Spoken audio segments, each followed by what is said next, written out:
ਤੇ ਅਗਲੀ ਗੱਲ ਕਰੀਏ ਆਪਾਂ ਭਾਜਪਾ ਦੀ, ਪੰਜਾਬ ਦੀ ਰਾਜਨੀਤੀ ਦੀ। ਸ਼ਰਮਾ ਜੀ ਕਹਿੰਦੇ ਭਾਜਪਾ ਅਮਰਿੰਦਰ ਸਿੰਘ ਤੇ ਜਾਖੜ ਨੂੰ ਚੋਣ ਲੜਾ ਸਕਦੀ ਹੈ। ਉਮਰ ਦਰਾਜ਼ ਨੇ ਕੈਪਟਨ ਅਮਰਿੰਦਰ ਸਿੰਘ, ਤੇ ਮੇਰਾ ਖਿਆਲ ਹੈ ਕਿ ਇੱਕ ਦੋ ਵਾਰੀ ਸ਼ਾਇਦ ਚੋਣ ਲੜਨ ਤੋਂ ਸ਼ਾਇਦ ਕਿਨਾਰਾ ਜਾ ਵੀ ਕਰ ਚੁੱਕੇ ਆ।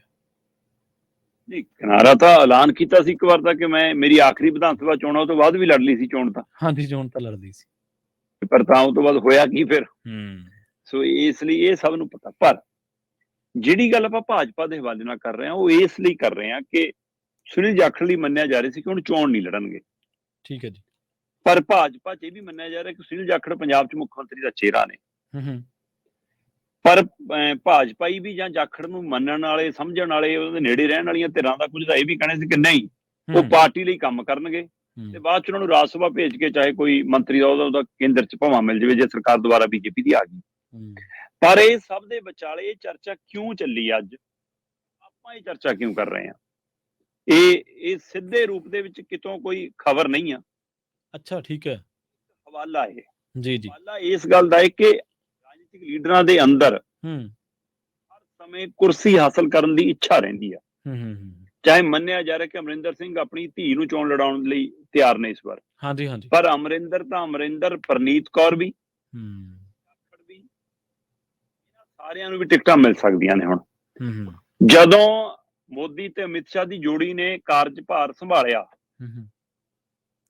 ਉਮਰ ਦਰਾਜ ਲੀਡਰਾਂ ਨੂੰ ਉਹ ਕਿਹੜੀ ਕਮੇਟੀ 'ਚ ਪਾਤਾ ਸੀਗਾ, ਹੈ ਨਾ, ਤੁਸੀਂ ਤਾਂ ਮਾਰਗਦਰਸ਼ਕ ਕਮੇਟੀ।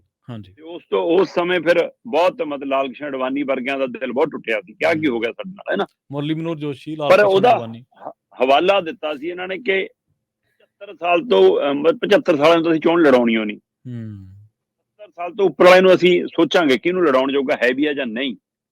ਸੋ ਇਸ ਫਾਰਮੂਲੇ ਦੇ ਤਹਿਤ ਇਹ ਤੈਅ ਹੋ ਜਾਂਦਾ ਸੀ ਕਿ 70 ਸਾਲ ਜਿਹਦੇ ਟੱਪਿਆ ਨਹੀਂ, ਉਹ ਲੱਗਦਾ ਸੀ ਕਿ ਮੈਂ ਹੁਣ ਬੀਜੇਪੀ ਦੀ ਚੋਣ ਲੜਨ ਵਾਲੀ ਦੌੜ 'ਚ ਤਾਂ ਬਾਹਰ ਹੈ, ਜਦੋਂ ਕਿ ਇਹ ਕੋਈ ਲਿਖਤੀ ਫੈਸਲਾ ਨਹੀਂ ਹੈਗਾ, ਉਹ ਜਵਾਨੀ ਐਲਾਨਿਆ ਹੋਇਆ ਫੈਸਲਾ ਜੀ। 70 ਸਾਲ ਤੋਂ ਉੱਪਰ ਵਾਲੇ, ਖਾਸ ਕਰ 75 ਸਾਲ ਤਾਂ ਲੜਾਉਣਾ ਹੀ ਨਹੀਂ। ਪਿਛਲੀ ਵਾਰ ਜਦੋਂ ਲੋਕ ਸਭਾ ਚੋਣਾਂ ਸੀ ਜੀ, ਉਹਨਾਂ ਲੋਕ ਸਭਾ ਚੋਣਾਂ ਦੇ ਵਿੱਚ ਲੋਕ ਸਭਾ ਦੀ ਸਪੀਕਰ ਸੀ ਸੁਮਿਤਰਾ ਮਹਾਜਨ ਜੀ ਜੀ, ਉਹਨੂੰ ਟਿਕਟ ਨਹੀਂ ਦਿੱਤੀ ਗਈ ਸੀ ਇਸੇ ਗੱਲ ਤੋਂ ਕਿ ਭਾਈ ਤੇਰੀ ਉਮਰ ਹੋ ਗਈ। ਠੀਕ ਹੈ। ਇਸੇ ਤਰ੍ਹਾਂ ਸਾਬਕਾ ਮੁੱਖ ਮੰਤਰੀ ਬਾਬੂ ਲਾਲ ਗੌੜ ਤੇ ਸਾਬਕਾ ਮੰਤਰੀ ਸਰਤਾਜ ਸਿੰਘ, ਇਹਨਾਂ ਨੂੰ ਵੀ ਇਸੇ ਆਧਾਰ ਤੇ ਉਮੀਦਵਾਰ ਨਹੀਂ ਬਣਾਇਆ ਗਿਆ ਸੀ। ਇਸ ਵਾਰ ਮੱਧ ਪ੍ਰਦੇਸ਼ ਦੇ ਵਿੱਚ 70 ਸਾਲ ਛੱਡੋ, 75 ਸਾਲ ਛੱਡੋ, 81 ਸਾਲ ਵਾਲਿਆਂ ਨੂੰ ਬੀਜੇਪੀ ਨੇ ਟਿਕਟ ਦੇ ਦਿੱਤੀ।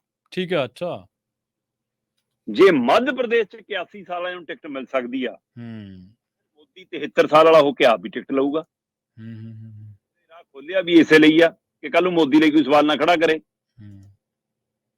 ਜੇ ਉਹਨਾਂ ਨੂੰ ਮਿਲ ਸਕਦੀ ਆ ਤਾਂ ਕੈਪਟਨ ਅਮਰਿੰਦਰ ਵੀ 81 ਸਾਲ ਦਾ ਜੀ, ਤੇ ਸੁਨੀਲ ਜਾਖੜ ਦਾ ਜੇ 70 ਸਾਲ ਦੇ ਵੀ ਨਹੀਂ ਹੋਏ, 69 ਸਾਲ ਦਾ। ਮੇਰੇ ਕੋਲ ਇੱਕ ਸੂਚੀ ਪਈ ਆ, ਕਹਿੰਦੇ ਜੀ ਮੱਧ ਪ੍ਰਦੇਸ਼ ਭਾਜਪਾ ਨੇ 81 ਸਾਲ ਦੇ 2 ਆਗੂਆਂ ਨੂੰ ਉਮੀਦਵਾਰ ਬਣਾਇਆ। ਠੀਕ ਹੈ ਜੀ। ਇਸ ਤੋਂ ਇਲਾਵਾ ਸਾਬਕਾ ਵਿੱਤ ਮੰਤਰੀ ਨੇ ਜੀ 76 ਸਾਲਾ ਜਯੰਤ ਕੁਮਾਰ ਮਲਾਈਆ, ਉਹਨਾਂ ਨੂੰ ਫੇਰ ਤੋਂ ਦਮੋਹ ਸੀਟ ਤੋਂ ਉਮੀਦਵਾਰ ਐਲਾਨਿਆ। 74 ਸਾਲ ਦੀ ਮਾਇਆ ਸਿੰਘ ਨੂੰ ਪੂਰਬੀ ਸੀਟ ਤੋਂ ਉਮੀਦਵਾਰ ਬਣਾਇਆ ਜੀ। ਸਾਬਕਾ ਸਪੀਕਰ 73 ਸਾਲਾ ਸੀਤਾ ਸ਼ਰਨ ਸ਼ਰਮਾ ਨੂੰ ਹੋਸ਼ੰਗਾਬਾਦ ਸੀਟ ਤੋਂ ਉਮੀਦਵਾਰ ਬਣਾਇਆ। ਸੋ 81 ਸਾਲ ਦੇ, 80 ਸਾਲ ਦੇ, 73 ਸਾਲ ਦੇ, 76 ਸਾਲ ਦੇ, 75 ਸਾਲ ਦੇ, ਇਹਨਾਂ ਨੂੰ ਬੀਜੇਪੀ ਨੇ, ਭਾਰਤੀ ਜਨਤਾ ਪਾਰਟੀ ਨੇ ਮੱਧ ਪ੍ਰਦੇਸ਼ ਦੀਆਂ ਚੋਣਾਂ 'ਚ ਉਮੀਦਵਾਰ ਬਣਾਇਆ।